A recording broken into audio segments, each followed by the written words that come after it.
안녕하세요. 살다 보면 정말 말로는 다 표현하기 힘든 그런 고통의 시간을 지날 때가 있죠. 기도를 해봐도 왠지 아무 응답도 없는 것 같고, 내 삶이 정말 바닥까지 무너져 내리는 것 같은 바로 그런 순간이요. 오늘 우리가 함께 살펴볼 시편 102편은요, 바로 그런 한 사람의 아주 간절한 기도에서 시작됩니다. 이 깊은 탄식의 목소리에 우리 함께 귀 기울여 보겠습니다. 오늘 본문은 시작부터 그 성격을 아주 명확하게 보여줘요. 이건 뭐 예쁘게 포장하거나 잘 다듬은 그런 기도가 절대 아닙니다. 마음이 상할 대로 상한 사람, 정말 인생의 가장 낮은 곳에 있는 사람이 자기 안에 있는 모든 근심을 쏟아내는 그야말로 날 것 그대로의 기도인 거죠. 그래서 한번 여쭤보고 싶었어요. 혹시 오늘 이 기도가 바로 지금 여러분의 기도는 아닌가요? 이 절망적인 외침에 마음 깊이 공감하고 계시진 않나요? 자, 그럼 첫 번째로 살펴볼 부분은 바로 이 실존적인 고통의 외침입니다. 오늘 본문은요, 이 고통을 미화하거나 숨기지 않고 아주 적나라하게 있는 그대로 드러냅니다. 시인은 먼저 자기 인생이 마치 연기처럼 사라지고 있다고 말해요. 한번 생각해 보세요. 연기라는 게 손에 잡히지도 않고 그냥 흔적도 없이 흩어져 버리잖아요. 자기 존재 자체가 그렇게 소멸하는 것 같은 그런 극심한 허무함을 표현하고 있는 겁니다. 근데 고통은 여기서 끝나지 않아요. 뼛속까지, 존재의 가장 깊은 곳까지 새까맣게 타들어가는 것 같다고 고백합니다. 이건 그냥 겉으로 겪는 어려움이 아니에요. 존재의 중심에서부터 타오르는 그런 내적인 고통을 정말 생생하게 보여주는 거죠. 시인은 계속해서 아주 생생한 비유들을 사용해요. 황량한 광야에 홀로 있는 올빼미, 지붕 위에 외롭게 앉아있는 참새, 얼마나 철저하게 고립됐는지를 보여주죠. 심지어 먹는 것조차 잊어버릴 만큼 고통에 완전히 잠식돼서 뼈와 살가죽이 달라붙을 정도로 쇠약해졌다고 말합니다. 이 모든 고통을 그는 하나님 앞에 토로합니다. 여기서 토로하다라고 번역된 히브리어 단어가 쉐파크인데요. 이게 어떤 그림이냐면 그릇에 담긴 물을 한 방울도 남김없이 그냥 쫙 쏟아붓는 바로 그런 그림이에요. 이건 그냥 불평하는 수준이 아닙니다. 내 안에 있는 절망, 분노, 슬픔, 그 모든 감정을 단 하나도 숨기지 않고 하나님 앞에 전부 쏟아내는 처절하지만 정말 솔직한 관계의 표현인 거죠. 그런데요, 시인의 고통에는 더 깊은 차원이 있어요. 그는 이 모든 고통이 그냥 우연이나 불운이 아니라 하나님의 분노와 진노 때문이라고 고백합니다. 이게 중요해요. 그는 자신의 상황을 하나님과의 관계 안에서 이해하려고 애쓰고 있는 겁니다. 그래서 여기서 가장 중요한 핵심이 바로 이겁니다. 진짜 신앙은 너무 고통스럽다고 해서 하나님을 내 인생에서 없는 분처럼 취급하는 게 아니에요. 오히려 그 고통의 한가운데서 어떻게든 하나님과 연결되려고 씨름하는 것.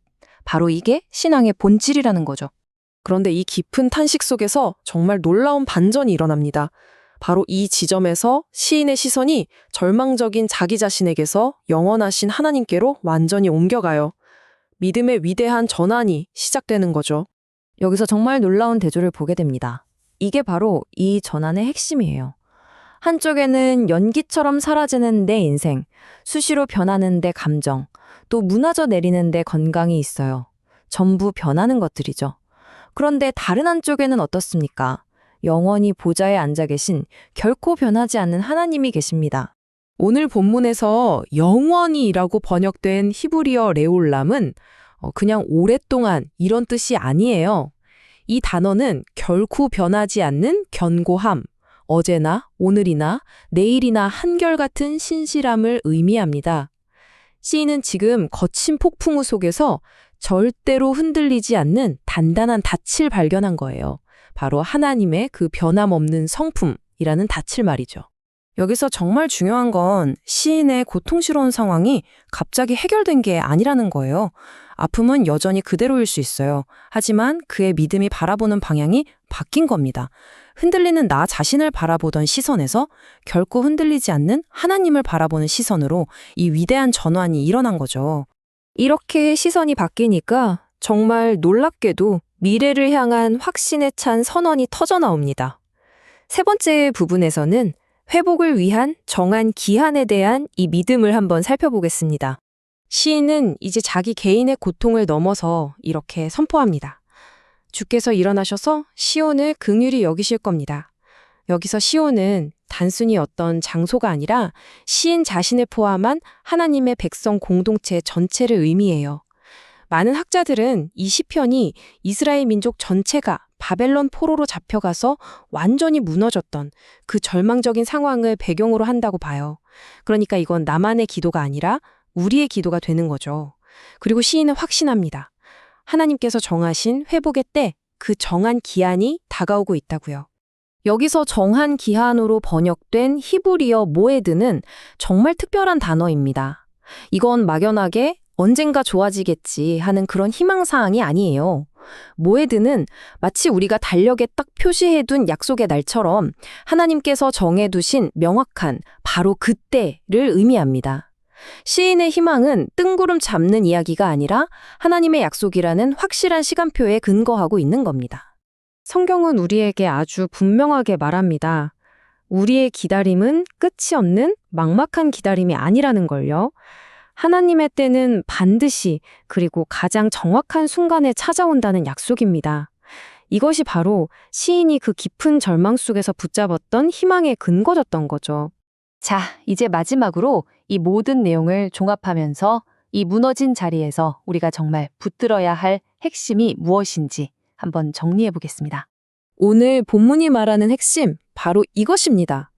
우리의 인생, 우리의 감정, 건강, 이런 것들은 계속해서 흔들릴 수밖에 없어요. 하지만 그럼에도 불구하고 절대로 흔들리지 않는 것이 있죠. 바로 하나님, 그리고 그분의 약속입니다. 그래서 우리의 희망은 변하는 상황이 아니라 변하지 않는 하나님께 단단히 닻을 내리는 것입니다. 그래서 오늘 이 말씀을 통해서 우리 함께 이렇게 결단해 보면 어떨까요? 첫째, 어떤 고통 속에서도 저는 하나님을 놓지 않겠습니다. 둘째, 모든 것이 무너진 것 같은 바로 그 자리에서 영원하신 하나님을 바라보겠습니다. 그리고 셋째, 그분의 완벽한 때를 신뢰하면서 오늘 하루를 살아가겠습니다. 여러분이 지금 어떤 자리에서 계시던지, 설령 모든 것이 무너져 내린 것 같은 바로 그 자리라 할지라도 영원히 변치 않으시는 하나님을 바라보는 그 위대한 믿음의 전환을 꼭 경험하시기를 바랍니다.